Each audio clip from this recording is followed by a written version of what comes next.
動でお風呂を沸かします。お風呂の線は来ましたか？自動でお風呂をHello and welcome to another episode of No Such Thing as a Fish, a weekly podcast coming to you from the QI offices in Holborn. My name is Dan Schreiber. I am sitting here with Andrew Hunter-Murray, James Harkin, and Anna Tashinsky. Once again, we have gathered around the microphones with our 4 favorite facts from the last 7 days. And in no particular order, here we go. Starting with fact number 1, and that is Anna. My fact this week is that some planes are specifically built to carry other planes' wings. How degrading. Is it? I think it's a bit degrading for those planes. Just, you're the... Oh, I think they're the king you're planes. the wing waller. Yeah. Do you? Yeah, I think they're the planes without which other planes cannot be. Exactly. I think they're more like a wingman. Very Nice. nice. Yep. Well, whatever their social hierarchical status in plane community, these are really cool looking planes. So I was just reading about plane construction, how planes are put together, and it was saying how like all the different bits are made in different places. And I was thinking how on earth they get them to where they're assembled. And read that for Airbus, which is the world's biggest aircraft maker, they use this thing called Beluga XL, which looks just like a beluga whale. Which is quite cool. It's got the big, we've talked about melons, haven't we, on the podcast before, their big foreheads. Yep. James is looking skeptical. It doesn't look exactly like a beluga whale. You wouldn't confuse it with one. I've seen the image, and I think they look a bit like them. I'm just trying to think if the average listener's going to know what a beluga looks like. Maybe a dolphin? Picture a dolphin. A dolphin with a big melon on its head. Yeah. Big bulbous head, yeah. Yeah. And they paint them to look like beluga whales. They paint the smile on to make them look friendly. And Yes. they're very charming looking planes. And they're amazing. So they are as long as 2 blue whales, just to continue the whale. Yeah, they're analogy. the biggest whale in the world as a result, aren't they? Yes. Oh, Yeah. nice. And they're designed, they can carry 2 wings for an Airbus A350, which is itself a really big plane. And they were designed, I think, specifically to carry 2 of those to fit them in because those wings are massive. And the whole face of the whale comes off. So you don't load them in the back. You just pull off the whale's head. Well, it and sort of it lifts opens up. It lifts up, doesn't yeah. it? Yeah. So do the wings go on the inside? Yeah. Yes. Would you not just attach them to the actual But then how do you fly back when you get there? Double wings. Get them there Double wings. faster. Yeah, Oh, like a biplane. biplane. I don't know why they haven't thought of that. Yes. Oh, yeah. That's true. But the beluga is one of the smallest whales in the world. So actually, That's interesting. It should be a very small plane. Yeah. It's poorly named. Yeah. Silly. You know what's crazy as well? So the Beluga XL is a more recent innovation from the original Beluga. The number of staff on the plane at any one time on the original Belugas, it's just 2. Really? That's it. You put the wings Pilot in. and co-pilot. Pilot, co-pilot. I assume not like 2 flight attendants.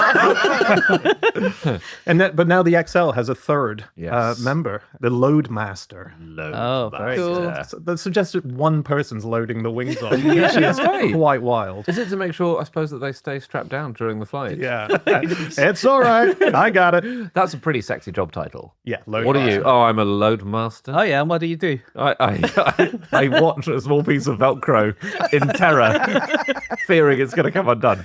Cool. I'm going to speak to this person over here now. They didn't always use aeroplanes to get these things around. The Airbus A380, they used to move everything around using something called the Itinéraire à grande gabarit. And that is a water and road route that was created just to move pieces of this aeroplane around Europe. No way. So cool. Yeah, Hang on, so did they dig sort of giant canals across Europe that we didn't notice? well, I think they more used existing canals and made them a bit wider. Cool. And also used existing roads and made them a bit stronger. But basically, they were put together in Toulouse, but the bits were made in France, Germany, Spain, United Kingdom even. And so they had to bring all the bits together to Toulouse so they could make them. But they had to reinforce everything because they're so big. Right. Oh, wow. And they would always travel at night time. So cool. They'd park up in some lay-by during the day. And then at night time, they drive around with these. They do all these big load people, largely because it's a real inconvenience in the day, but that makes it sound sexy as well. Oh, it when sounds covert, because you yeah. only travel at night. I'm a night load master. Yeah, I don't normally come to these parties because I'm a bit of a night load master. On that, James. Yeah. So you know how NASA gets its rockets around? I do actually. Okay. Well, can you pretend you don't? For the, No. Do they attach balloons to it and float it around? no.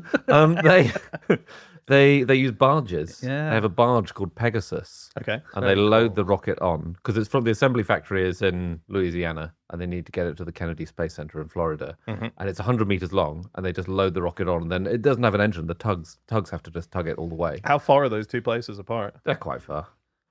From where to where? From Sorry, Louisiana to Cape to Canada, Canaveral. to It's Cape probably Canaveral. about 400 miles, I'd say. Something Yeah. like that. You wouldn't walk it. At a guess. So I think that's weird, isn't it? It's very weird old. because the word barge is so. Yeah, you picture it's like Toad in the Hole or something. We're in Venice. you know? Yeah, all Venice. Yeah. If you go to Venice with your wife, are you saying, hey, let's get a barge? Darling, I've got us the most amazing deal. Now, there will only be 3 staff on the barge. But we will Velcro you down. Yeah, what I found interesting about that NASA barge is actually it's only about 50% longer and wider than a standard canal boat. Because canal boats are What? quite long, What? aren't they? It's Wow. I mean, having stayed on a canal boat for a week, it doesn't feel spacious. Maybe not a narrow boat, like the tiny narrow boats. Oh, we're not talking about a Rosie and yeah. Jim style narrow boat. Okay. It's 310 by 50 feet, so I'm pretty sure that that's not. 50 It's feet. only. It's not twice as big as a No. normal canal boat. It's Wow. pretty Wow. amazing, isn't it? That is amazing. But they have got another way of doing it, haven't they? They use a thing called the pregnant guppy, which is a modified Boeing 377. Yes, and this was at the start. Well, they made their first pregnant guppy start of the space race. So I think then they went back to barges for a while because this was in the 60s and it was a massive problem because at that time they were made on the West Coast and then had to be taken to Cape Canaveral. And yeah, it was just taking forever and they had to go through the Panama Canal and So far. it took about 35 Anna, days. You mean the America Canal? Sorry. Sorry, yes. And they took the transport time from 25 to 35 days down to 18 hours. But Right.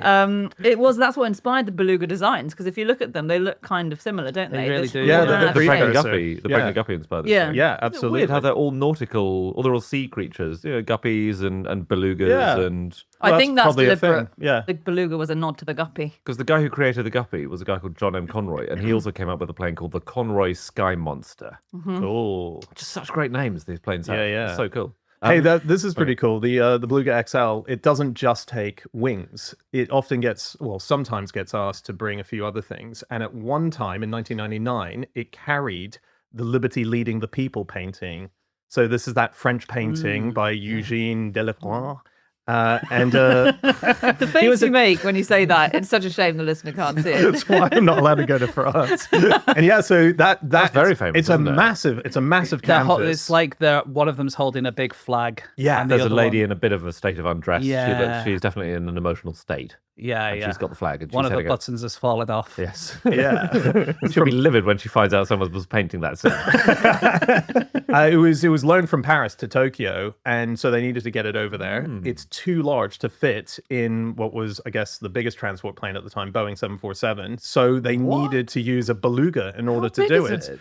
It is 9.8 feet tall and 11.8 feet long. That is small. I feel like I've been in a Boeing 747. That's about the same size as this wall, isn't it? Yeah. It's a bit smaller, Smaller. wide, a bit taller, and a bit. But you've got to package it up, and you need to make sure it's really good packaging, right? Yeah, So you've got- that's going to Loads of add bubble extra wrap. size. I mean, have you ever tons of bubble wrap? Yeah. You know, when you order for like sometimes you order just like a lipstick from Amazon. Always. Yeah. It know comes in what? a giant box. I was on a flight last week, and I bought a bag of crisps, and then I forgot about it, and then halfway through the flight, I went, "Oh, I'll have that bag of crisps." I went to my bag, and the bag of crisps was enormous, like because the pressure changed. Right? Oh, right.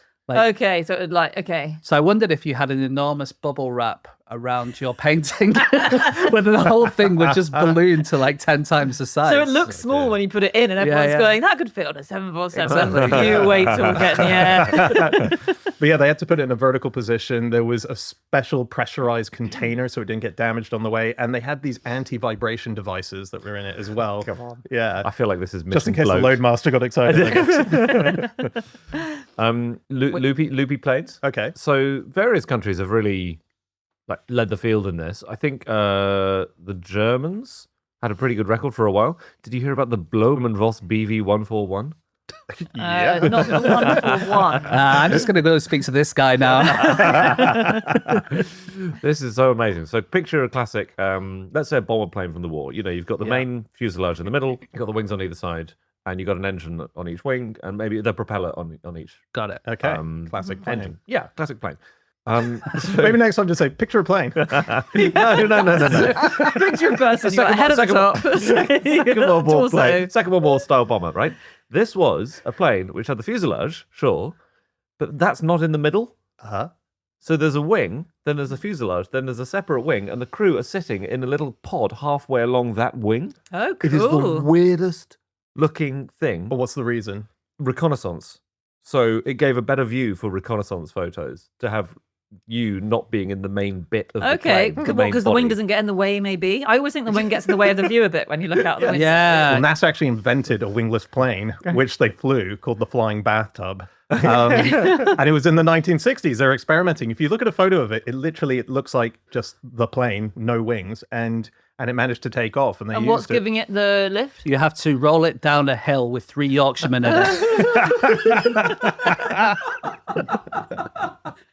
It's one for the older generation. Explain it. Yeah. Don't explain it. Yeah, glad- no, what's the actual answer, please? I was sort of hoping James's joke would make us run past that. I'll always wait out the joke. Return to the answer. Thank you very much. So we don't know how it flew. You don't It know how it flew. flew. It flew. It flew. Do you want to hear a plane we never got? The Lockheed Flatbed. Okay. This is yeah. bananas. Okay, so what's the thing about planes? So you got your 2 wings. Yes. You're going to have an engine underneath each All right. wing. Okay, but you put everything you got in your plane, right? Or your people in their bags. There's still a load of space above them, isn't there? Yeah. There's still a load of headroom that is unnecessary wasting of that tube of the plane. Oh, yeah. So what if you had a plane which had the wings and it's got the head and the tail, Yeah. but then it's just like a flatbed truck in the middle? It's not a tube. Okay. Wait, and so- what, do the people have to lie down in it? It's not for people. Oh, Sorry. It's for like It's just for paintings by Delacroix. it's for like I don't know, like a big lorry or a tank or whatever, like something you need to move by air that Okay. just goes in an open top sandwich. And you just Nice, a convertible strap plane. that down, convertible plane. Cool. And that was designed, and tragically, it was. I don't think it was built. It was designed in the 80s. The pilots get to sit in a compartment, but mostly it's open. Yeah, otherwise your hair would get completely messed up, wouldn't it? True. Do you guys know about the X planes? Yes. Where have they gone? They were meant to be the future. What are those? Is how the X-Men get around? Yes, exactly. They are the future, and basically we only learn about them after they've been declassified. So, there might be still some X planes being made, but we don't know about them yet, right? But we know about the ones which have been made and weren't useful. A lot of them were missiles. There was one called the Stiletto, which looks like basically the bottom of a shoe, of a woman's shoe, extremely thin aeroplane. They thought it might be able to go really, really fast. Who's making all these X-planes? This is the US. Okay. Yeah. And what's their category? They're secret until they're released. Until they're released, yeah. So if you're making a secret sort of wacky plane and you're in the American military, Dick Dastardly is in charge, then you give them an X designation. I And then see. eventually So some cool. of them come out. The X-43 was in 2004 and it flew at Mach 9.6. So that's 9.6 times the speed of sound. Which is about 7,000 miles per hour. No. Hell. But the engine only was able to run for 10 seconds. So they got that fast, but they couldn't do it for very You long. still pop to Paris, couldn't you? That's great. Pretty Can I amazing. tell you guys one really amazing thing about moving big stuff around? Yeah. Wind turbines, those big sort of arms of wind turbines, you have to basically make them in one piece and then get them to where they need to go. Yeah. You can't make them and then stick them together because they need to be really strong. And so they put them on enormous flatbed trucks, right? But sometimes the place where you need to put your wind turbine is in the countryside. How do you get through a little town with these massive wind turbine trucks? Do you have to just take everything down, basically? Like anything that goes over the street, any wires or Sometimes that would happen, yeah. In the past, that's had to happen. Or they've had to like make roads way wider. They've had to pave over the top of roundabouts because they can't go round the roundabouts. But they've invented a new class of vehicle called the self-propelled rotor blade adapter. And this is amazing. So you drive your truck and it's on a flatbed. And then the rotor blade of the wind turbine can move upwards so that it's perpendicular to the ground, which means you can drive it much better around like tight corners. It does mean you've got the biggest sail known to man attached to your small ship. Again, they would only do it at nighttime when everything's really quiet, but otherwise, you're knocking down like trees and. Gosh, I've that's actually so seen. clever. I think they sometimes don't do it at night because there's a Yeah, really it's good mental. video of someone drive. I think it's in Hull. A really good video of a truck which looks microscopic when you put a 100-meter like wind turbines might get up to 100 meters long. I think this one's 70-meter long. Turbine blade on it sticking up like James says in the air, and then behind it there's one guy walking in fluorescent gear with a hard hat on. He's the load master. Yeah. Come on, I've got a party to get to.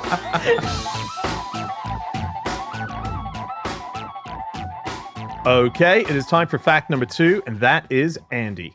My fact is that Japan has just experienced its maximum ever number of traffic lights. Is this by royal decree? It's an imperial thing. They've decided there are just too darn many. No, But what is this? Like, how can you be sure that they're not going to add more? I'm not positive, but barring surprising demographic shifts, I see. which aren't unheard of, Japan will never have as many traffic lights as it does now. Is your fact that Japan's population is going down? No, Okay. It's closely related to that fact. Okay. I'll grant you that. Just checking. This was a piece in the FT, and it was about the fact that Japan's population is going down, and But if you've got fewer people, you need fewer traffic lights.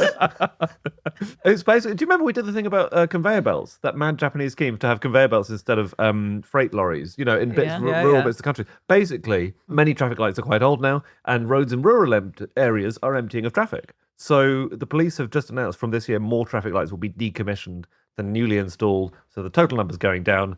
Demographics. It's called the 2025 problem, actually, in Japan, which is where this massive baby boomer generation, they are moving from early old to old. They're over 75 now, so they're moving into more of the, and that's not advanced old age, but you know what I mean. They're getting older, and that just means big changes, and this is one of them. Yeah. Is it that they don't know how to use traffic lights anymore because they're getting older? No, it's more like that will lead to lots of shifts in terms of the amount of social care you need for people. If you have a big cohort of society who are no longer in early old age but in older old age, that will lead to big things, and that's why they're experimenting with lots of things like robots in care homes and things Yeah. like this. They're trying to solve it with a combination of robotics and other things, mostly robots because it's Japan. It's not just depopulation, it's the fact that the traffic lights themselves, they have a life expectancy of 19 years. And so if you want to redo them up, it costs about £6,000 in order to do each traffic light. And they're just saying, actually, let's just take them down. It's depopulation and old age of the lights themselves. Yeah. Yes. So as to your question, James, if Japan suddenly goes on the bonkathon of the century and suddenly the population's going to double, then they might consider. Japanese bunker. Love it. You mentioned robots. Yeah, Robot is what a traffic light is in South Africa. beautiful. What does that mean? That's what they call them. No Robots. way. Really? What Yeah. do they call robots? Traffic lights. I think you just the can one have the same name for two things. Don't think so. It might get confusing though. It might be. They were originally called that. So in Johannesburg, the first one came in 1927, and they were called robots, and they still are. But they're quite unreliable in Joburg, and people knock them over quite a lot. The Johannesburg drivers damage 81 robots a month.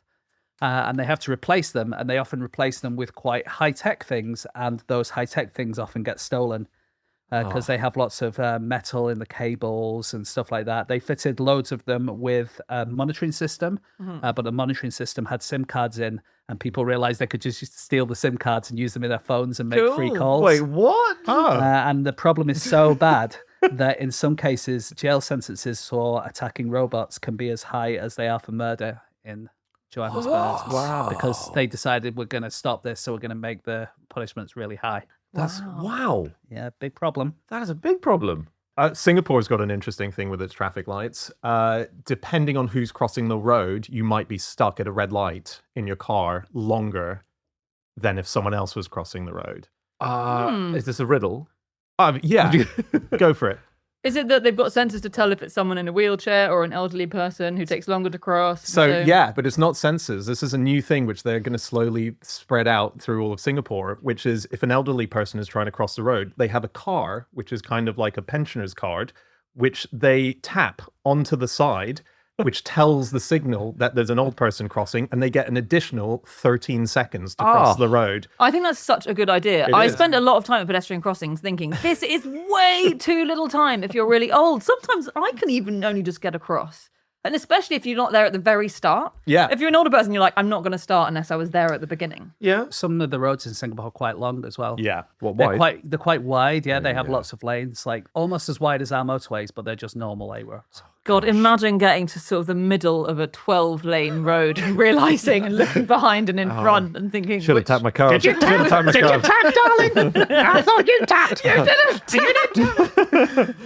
People in wheelchairs are much likelier to be in traffic-related accidents, partly because they might take a bit longer to cross, but also partly because they're way less visible because you're at a lower height. So in Vienna, the cameras can detect that, and they sort of work out with 99% accuracy whether you want to cross the road or not.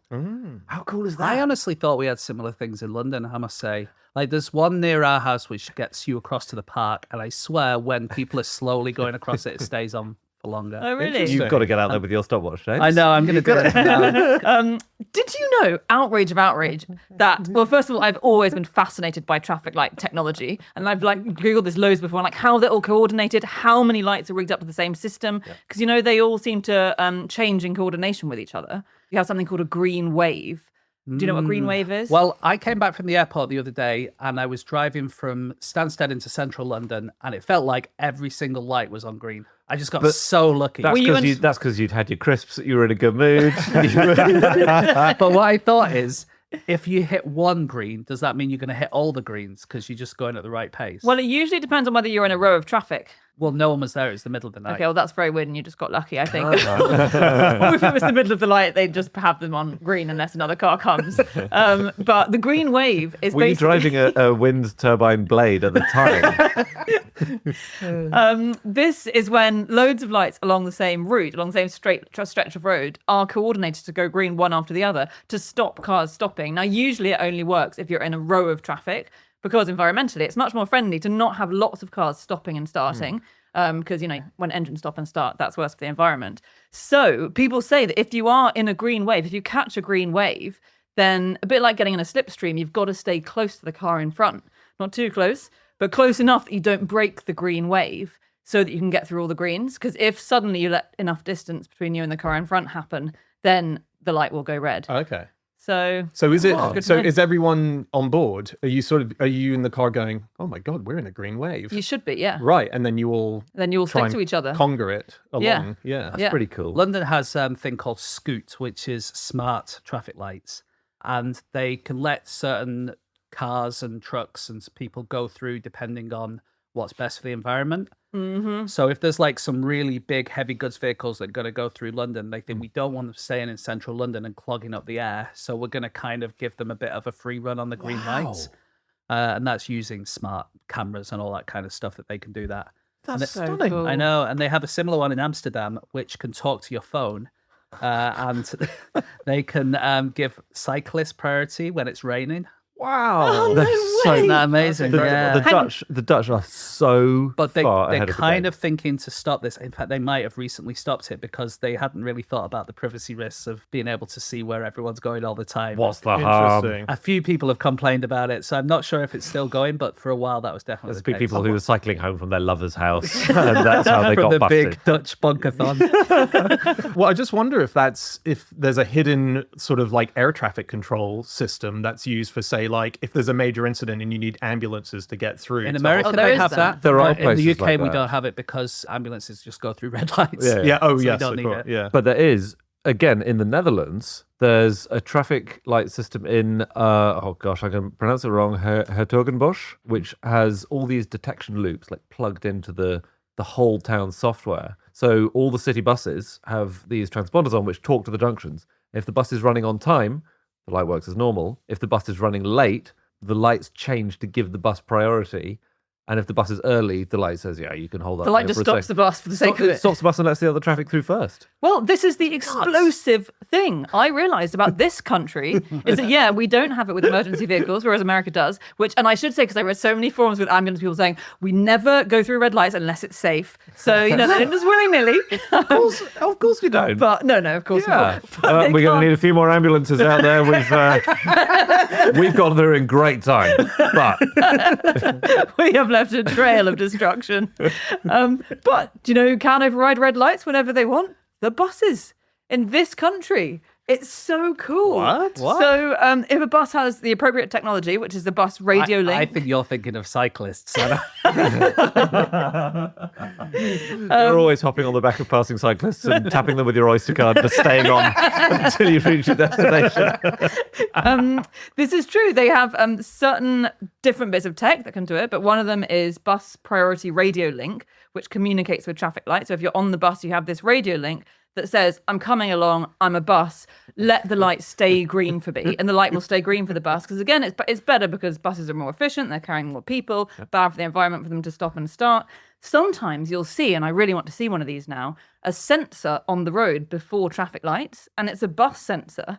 And I think they're often at the bus stop just before the lights, on the bus stop. And it senses that a bus has gone past, and it relays information to the traffic light saying, if you're on green, stay on green for a bit longer, because the bus is coming.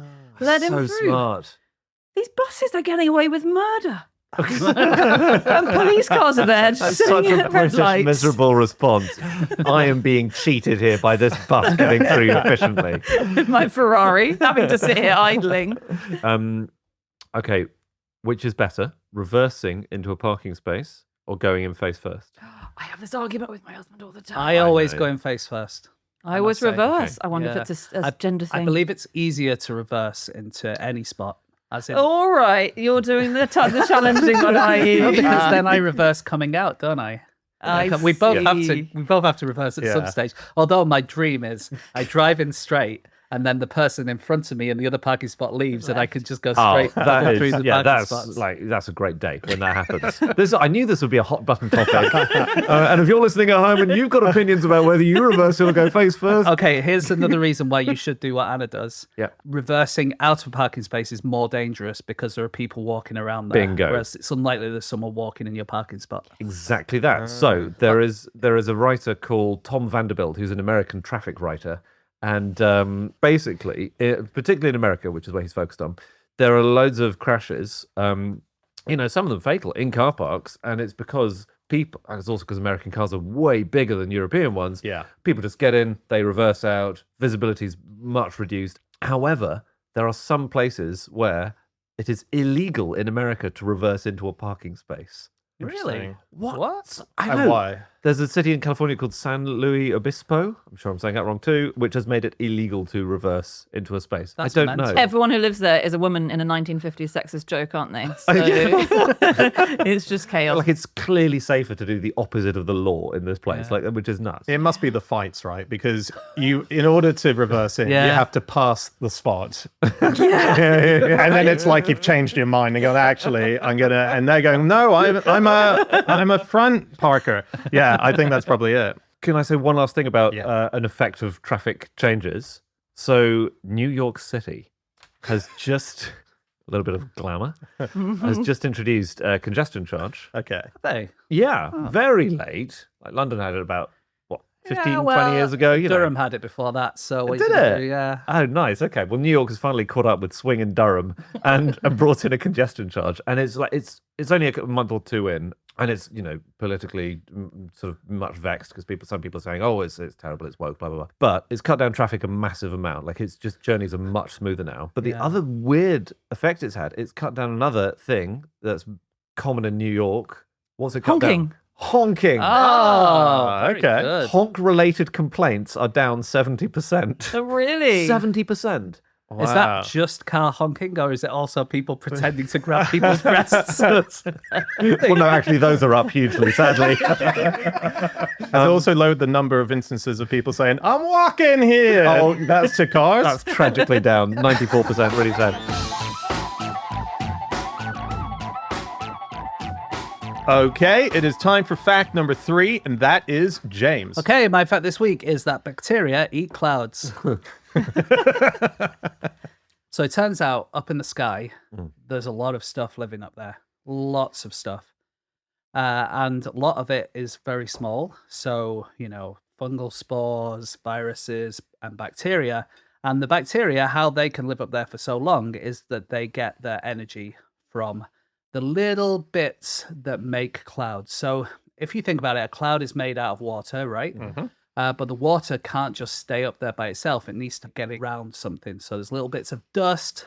There might be little bits of dead animals up there, little bits of, dead fungal spores, something like that. Dead animal, like the leg of a rabbit. The roadkill that the planes hit while they're up there. Tiny cellular. I meant tiny cellular things, as opposed to a trunk of an elephant. But yeah, that stuff might be made of carbon, and the bacteria can use this carbon to make a molecule called adenosine triphosphate, or ATP, which is basically what we all use. What all mitochondria.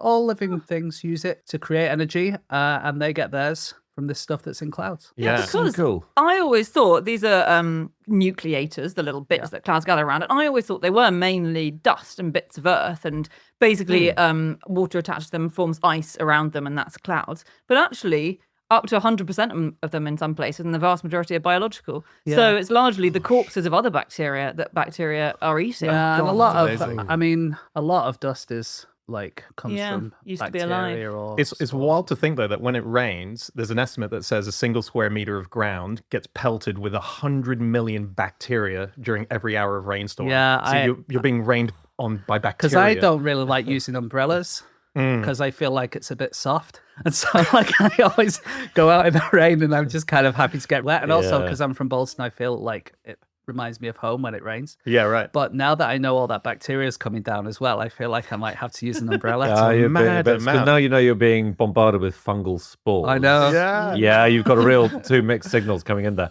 That's so you, James. I recently considered buying a second umbrella stand. Honestly, if anyone listening wants to know the difference between me and Andy, that pretty much sums us up. It's pretty wild, though, that it's not just the rain. That I grew up by the beaches in Australia. Every crashing wave was pumping bacteria into my face. I just didn't know that. It's crazy That's because I wild. always That's go wild. swimming completely naked because I think if you wear a swimsuit, that's soft. But no. Now you're burkini, aren't you? I read a piece, which I'm sure you guys all did, which was printed in Microbiology Today in 2005. I'd read it before. I revisited. This was a fantastic... I just wanted to give a shout out to Dale Griffin. I don't know if he's still trading or still listening, but it's about soil moving across the Earth every year. I just want to read you the quote. The current estimate of the soil moving some distance in the Earth's atmosphere each year is approximately 3 billion metric tons. If that was converted into 1964 Volkswagen Beetles, based on weight and dimensions, there would be enough Beetles to create a 42-kilometre tall tower with base area equivalent to the walled city of Chester, UK. Oh my God.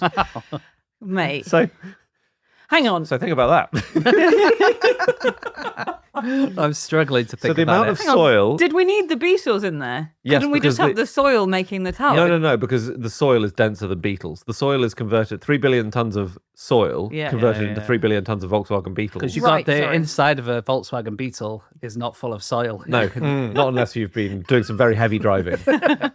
Interesting. Okay. Well, I say interesting. That's food for it's a cool thought. tower. Yeah. Do we need Chester anymore? Wouldn't it be better to have a 42-kilometre tall tower? Tea hailstorms. You know about these? Hailstorms. No. Yeah. Tea plantations? Yes. Oh, They're more common hailstorms over tea plantations. And it was this really big Oh. mystery. In 1979, there was a scientist in Kenya who was aware that the world record for hailstorms was on Kenyan tea plantations. They got 132 days of them a year, Wow.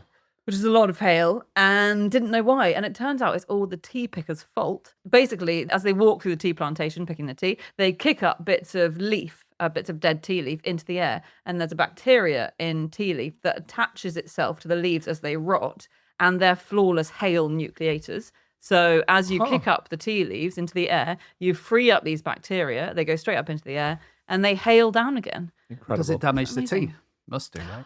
It seems like it would, but it's not like they're constantly having to move the tea plantations to escape the hailstorms. So There's a science writer called, I think he's called Zimmer, who's writing a lot Carl about Zimmer. Carl Zimmer, and he writes a lot about these things which are collectively aeroplankton, is the term for them, and it contributes a huge amount to the circle of life. So there's a bacteria called Pseudomonas, and it's very good at turning water to ice, or helping water turn to ice. And so when a plant is covered in this stuff on the ground with these bacteria and rain lands, the Pseudomonas bacteria turn the water to ice, the leaf cracks open, and the bacteria can then get inside the leaf, which is what it's trying to do. It's trying to feed on the leaf. Yeah. So that's, what the bacteria's function is, and it sort of damages the plant. But clouds containing those bacteria rain more, and it might be that helps plants grow, because plants need rain to grow. Yeah. So actually everyone's helping everyone in this weird So they're system. kind of happy to have this little bacteria cracking open their leaves because they know by doing that they're going to get more rain. Exactly. And so the thing is, there are these kind of bacteria motorways in the sky, which is mad. These kind of... Are they traffic light controlled, or is it like a roundabout-based system? Well, there's this thing, the environment is called the aerobiome. Like outdoor above us is the aerobiome. So in cities, the aerobiome is less diverse and there are fewer microbes. And then in the countryside, loads more microbes in the countryside. And maybe this affects whether you get asthma, the environment you live in, whether you breathe in more or fewer or different kinds of these things sort of affects that. But some scientists think that the 2001 foot and mouth outbreak in the UK, which was cattle, livestock foot and mouth, not human one, they think it might have been due to a storm in North Africa, which may have carried spores north, because a week after that storm, cases of foot and mouth started happening. So How interesting. could be that. And that's the Sahara, I think, wasn't it, which gets blamed for a lot of stuff being carried. I think it was from there that they thought it might have come. Because similarly, I think we've talked before about how a lot of the sand in the Caribbean is blown over from the Sahara. And there was this major coral disease in 1999, which killed off loads of Caribbean coral. It was a fungus called Aspergillus sidawi. And it happened to coincide with all these dust storms in the Sahara, and this fungus lived in the Sahara Desert, been picked up, blown all the way over to the Caribbean, killed a bunch of coral. Nuts. Bloody crazy. Sahara Desert. I read something about this, which I don't have in my notes because it was years ago, but I think there's an underwater cave in the Caribbean, which is one of the best places to study old sand from the Sahara. Because it flies over there, it hits the water, it goes down, it gets into this cave, and it's kind of stuck there, and no one can contaminate it or anything. And I think it's called the Dan Cave. Oh, wow. I think, from memory. That feels like an enterprising scientist has said, well, I need to study the Sahara, but I'm going to need to study from the Caribbean. That's incredible. I think that's true. That is so good. The Dan Cave sounds like something so much more disgusting than that, actually. It's like a man cave. No offense. It's so weird. Like, I was thinking like superhero Batcave. That's but where I you went went. straight for the dirty magazines. Yeah. I was actually thinking of like rotting Nessie corpses and stuff. Like, With me just wanking in the corner. There's no need for that. That's what my wife said.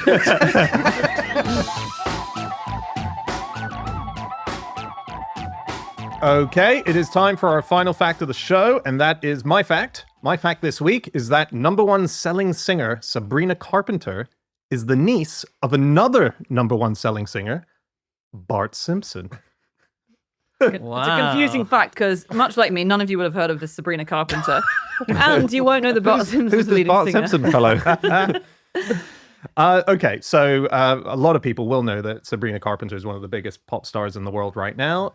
And she has had a bunch of singles that have gone to #1. Me Espresso, for example, is one. And it turns out that her auntie is Nancy Cartwright, the voice of Bart Simpson, who herself had a #1 hit with Do the Bartman. Yeah. Can I just say, I read someone on Reddit, someone called Blamenixon, saying that makes Nancy Cartwright a carpenter ant. Because she's called Sabrina Carpenter. And Sabrina Carpenter, and ants, carpenter sorry. ant is the name of a species of Nice, ant. that's good. Yeah. That's pretty good.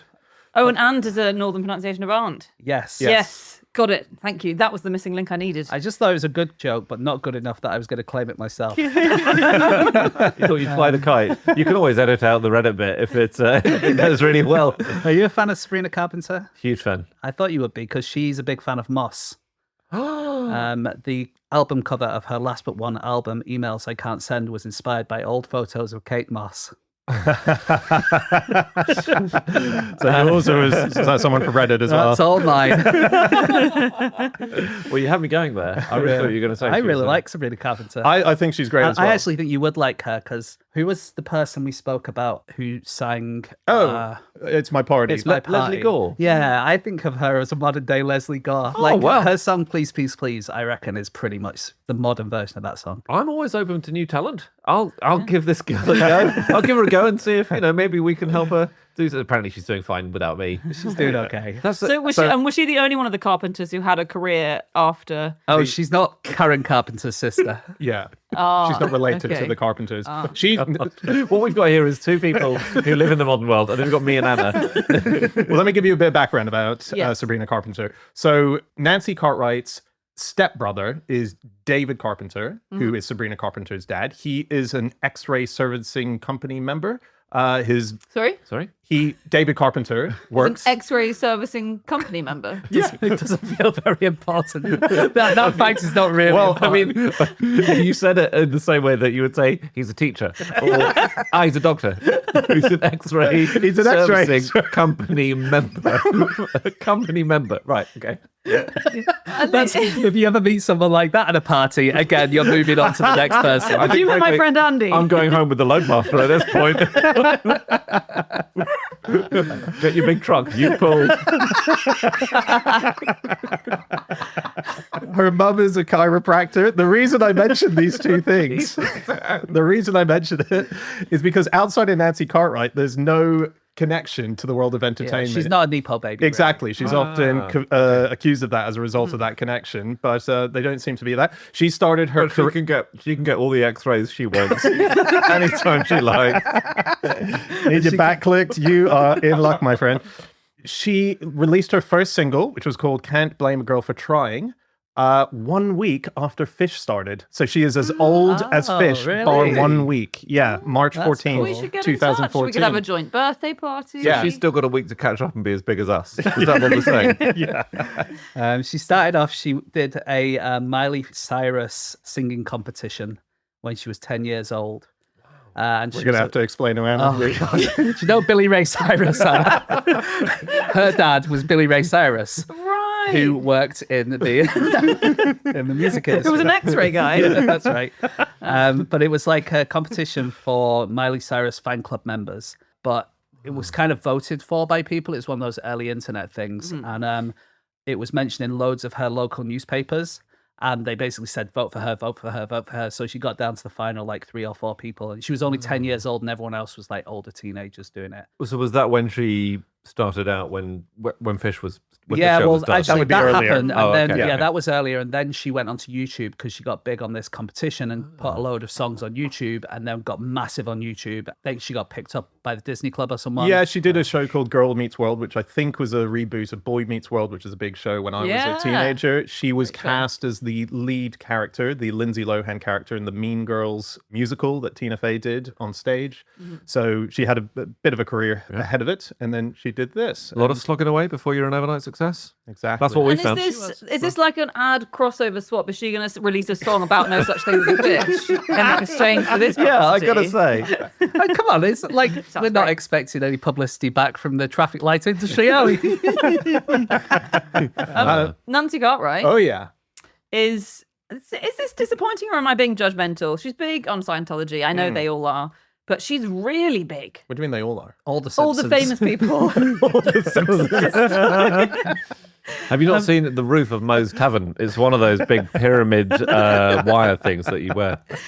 She, Cartwright, was awarded in 2023 the status of Patron Excalibur with Honours by the Church of Scientology, which she called the most beautiful acknowledgement I've ever received in my life, which I think is really weird to appreciate that, because the reason she's got it, I assume, is that she's donated $20 million to the Church of Is that Scientology. where the Simpsons money goes? That's where it's Well, there's a going. lot of Simpsons money, isn't there? Yeah, absolutely. Yeah. I mean, this album that you're talking about, Dan, this was The Simpsons Sing the Blues, released in 1990. This is the Nancy Cartwright. Oh, I'm sorry. Yeah. The one with Do the Batman on it. Exactly. That was the first track. And that sold, in the UK, it sold 400,000 Yeah, copies. I remember it was absolutely humongous. Yeah. Well, yeah, it went to number one here, but it didn't in America, oddly. And what's weird is it was only played on Sky One at this point, The Simpsons, in the UK. So for overseas listeners, that's Yeah. a sort of, You what do have you call to that? pay for it, Yeah, you it's know, a pay-for channel, so quite wild. It's not, the album sounds very good. It's got lots of great musicians on it. B.B. King, Dr. John, DJ Jazzy Jeff. I mean, these are my people to deal with. It was listed that Michael Jackson was the composer of Do the Bartman, which I think we might have said on this show, and I believe that's not actually true. It's a guy called Brian Lauren. But it got sold 2 million copies in the USA. I mean, it was a really... Yeah. I think people forget how massive The Simpsons was. Yeah, Biggest huge. cartoon ever. It Yeah. felt, it feels Well, like it is. until the new Chinese movie Neja. I can't take another pop culture reference. It's just there's a new animated movie, which is the biggest animated movie of all time. Oh, that really? Literally came out this week. That's the Oh, only Will one. it be The wow. Simpsons movie? Yeah. Probably Yes, will. it Yeah, will. yeah. Nancy Cartwright, by the way, before she was Bart, she did various different roles. So she did, in My Little Pony, she did a voice that was quite similar to Bart Simpson. But probably, for me, most iconically, she did the voice of, if you remember Who Framed Roger Rabbit, there's a moment where there is a shoe being dipped into a vat of acid. Yeah.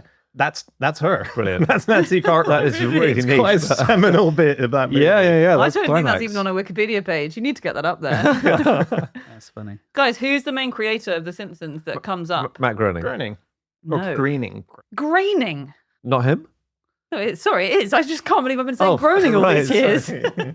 You see that name so much, you think groaning is graining. Groening. Do you know what his parents called? Oh, it'll be Mr. like, and Mrs. Groening. Yeah. won't it be like Homer and Marge? Or It's won't it Homer and be- Marge. Is it? Yeah. No. Yeah. His dad's a consultant radiology company member, isn't he? Yeah. The effects it had in the early years was brilliant. I just love all the things because there was a time when The Simpsons was really big in the news, and I know they're still making it now, but there was a time where like it prompted big headlines. So in 1996, the New York Times reported that there was a mega glut of saxophony happening in America. All Really? children wanted to learn the saxophone cool. because of Really? Lisa Simpson. Yeah, I know makes it's sense. that. Sax teachers said they interviewed sax teachers who said this is just it's a nightmare. They would have a whole band of saxophone students. It's So, great. this is like, who were we talking about last week? The farmers who complain when they get too big a yield. The saffrons. The saffron farmers. Bloody saxophone teacher killjoys. Sorry, band leaders were furious about this because they desperately needed a piccolo and all they got was 1,000 saxophones turning up. Right. Yeah, that makes sense. And they interviewed one who said, also due to the fact that if you go to the movies, it's always the sax playing the steamy part when there's something interesting going on the screen. Sexy. Yeah. Saxy stuff. very Right. cool. Also, Bill Clinton and Kenny G. Oh, yes. Oh, gosh. The two sexiest men ever to live. So the reason I said Homer and Marge before is because I do know that fact that he named all the characters after his family except for Bart, which was an anagram of brat, and he sort of came up with it in the moment. But I was reading up on his sister Lisa Groening, and she Graining. Groening, she married a man called Craig Bartlett. Which part of the radiology department? Craig Bartlett is the creator of another show that's called Hey Arnold, which is a massive show. I in the loved States. Hey Arnold. Yeah, and Dinosaur Train was a more recent one, which my son grew up on. But yeah, so that is a real powerhouse of a Yeah, family of yeah. cartoon connections. Amazing. He also named a lot of characters in The Simpsons after places he knew about. So he grew up in Portland in Oregon, and streets where he grew up, near where he grew up, included Flanders Street, obviously a Simpsons character. Okay. Lovejoy Street, Reverend Lovejoy. Yeah. And there was Burnside Street and Montgomery Park next to each other, which is Montgomery Burns. And then Portland also has Terwilliger Boulevard. And of course, the real name of Sideshow Bob is Robert Underdunk Terwilliger, but he didn't name him after it. No. Completely different person. They were interviewed once and they named Sideshow Bob after a character from the film The 5,000 Fingers of Tea, who was called Dr. Terwilliger. And it has nothing to do with the fact that also in Portland, Oregon, there's a street called Terwilliger Boulevard. That's a total All right. coincidence. This is apparently so. Maggie Simpson. Oh, was yeah? the baby. Yeah. Her first word was daddy, and it was said by friend of the podcast, Elizabeth Taylor. She voiced it, because they got lots of famous people voicing it, don't they? But she had to do 6 takes because every time she did it, it came out too sexy. Oh, God. According to producer Mike Reese, he said we had to keep reminding Elizabeth Taylor that she was a baby talking to her father, not hitting on him. Do you know who voices Maggie? So Maggie is Elizabeth Taylor? we get the dummy So sucking. you mean who does the dummy sucking? Yeah, voice? who does the dummy Is it sucking? also Nancy Cartwright? Nancy Cartwright. No. No. Okay. Is it Matt Groening? It's Matt Groening. Yeah. Is it? Yeah. Imagine Oh. that. It's like it's an easy way to make a lot of money, isn't it? I think it's like when we talked about Simon Cowell doing the cowbell just to get the Yeah. credits. It's like I'm just gonna get a credit on this. He can't need more. Wait, it can't be the he's not difference as doing the it for producer of the show. It can't be the difference between him. 100% he'll get paid for that. Yeah. That's very funny. I'm That's a main going to say character. that's James's opinion as to why he's doing it. I don't believe that's his motivation. That's why I cough in these shows sometimes, is to get a little extra on the back end. I'd love to start a feud with the Simpsons, and then maybe they'll put us in the Simpsons as some evil. I mean, no one watches it anymore, so it doesn't really matter. But Well, there you go. There's your feud. Cool. Gosh, that would be yeah. They used to get into great beef with people all the time, and they recently have had a bit. They've had a bit with Morrissey. Okay. oh yeah, Oh, he hates beef. They parodied. They parodied him in an episode called "Panic on the Streets of Springfield." They had a singer who had a quiff and was a vegan, and they just took the mickey a bit. It was pretty gentle. And Morrissey complained, "You are especially despised if your music affects people in a strong and beautiful way. In fact, the worst thing you can do in 2021 is lend a bit of strength to the lives of others. There is no place in modern music for anyone with strong emotions. In a world obsessed with hate laws, there are none that protect me." Hang on, was this targeted at the Simpsons? Yes! Okay, so sorry, it just sounds like a generic statement. That was his statement too. It was to Dear Simpsons. Hilarious. Wow. I know. They've had high profile beef with world leaders. So they had Barbara Bush called them out, saying that it wasn't a show you should watch, and Marge Simpson wrote a letter to Barbara Bush in response, saying that she actually thinks her family is a good family. They've had episodes where, because obviously it's a global product, and so there's a lot of references that are going to be not suitable for certain countries. So in China, for example, there was one episode they had to remove the line about Mao Zedong being a little angel who killed 50 million people.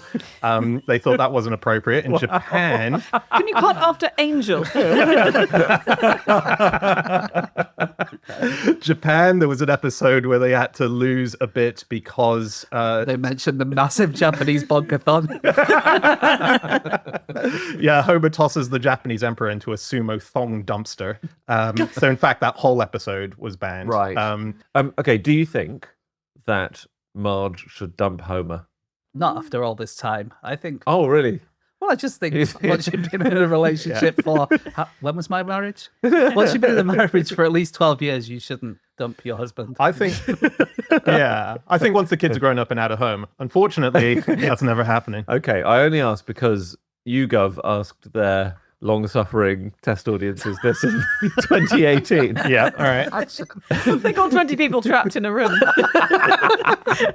What did they say? The prisoners. Thank you for asking. So, 14% of women said Marge should dump Homer. Only 8% of men said that. So, men being a bit more forgiving. Can't believe so few have either, though. Well, YouGov. He's not a good husband. I just want to say what YouGov said. When asked, the majority, 52% of Simpsons fans, consider Homer a man who frequently strangles his son, has framed Marge for drink driving, committed bigamy, caused his father's kidneys to fail, has worked for a terrorist organisation, and is frequently asleep or absent in his role overseeing safety at a nuclear power plant, to be a good person. Has he not also, he's definitely been to space. He must have, I bet he saved the world like 3 or 4 times. Yeah. He probably has. You're saying you take the rough with the smooth. Yeah. I reckon. So by contrast, Bart, whose escapades are far more childlike and consequence-light, is almost twice as likely to be seen as a bad person at 22%, yet Maggie, who shot Mr. Burns, is only seen as a bad person by 4%. Spoilers. Sorry. 4%. So That was a big deal, wasn't it, when it was was who big. shot Mr. Burns? That was- Were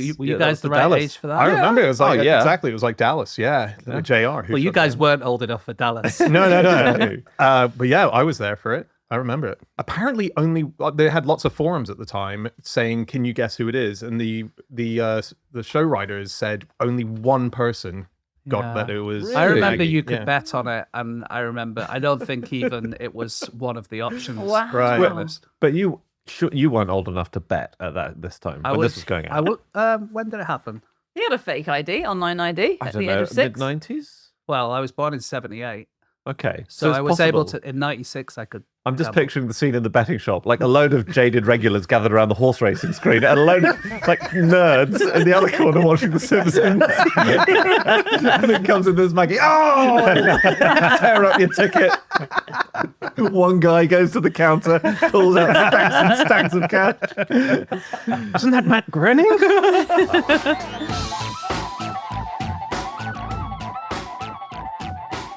Okay, that's it. That is all of our facts. Thank you so much for listening. If you'd like to get in contact with any of us about the things that we have said over the course of this podcast, we can all be found on our social media accounts. I'm on Instagram on @Schreiberland. Andy. I'm on Blue Sky at Andrew Hunter M. James. My Instagram is no such thing as James Harkin. And if you want to get to us as a group, Anna. You can find us on @NoSuchThing on Twitter, or @NoSuchThingAsAFish on Instagram, or email podcast@qi.com. Yeah, do send in some emails because they will make their way, hopefully, to our bonus episode that happens in Club Fish. Club Fish is our secret members club that you can find at nosuchthingasafish.com. We do a show called Drop Us a Line where we go through the mailbag and answer all of your questions. You can also find all of our previous episodes on that website. There's merchandise. There's an upcoming live show at the Crossed Wires Festival in Sheffield. That's happening in July. Check that out and come see us live if you're around. Otherwise, come back next week. We'll be back with another episode and we'll see you then. Goodbye.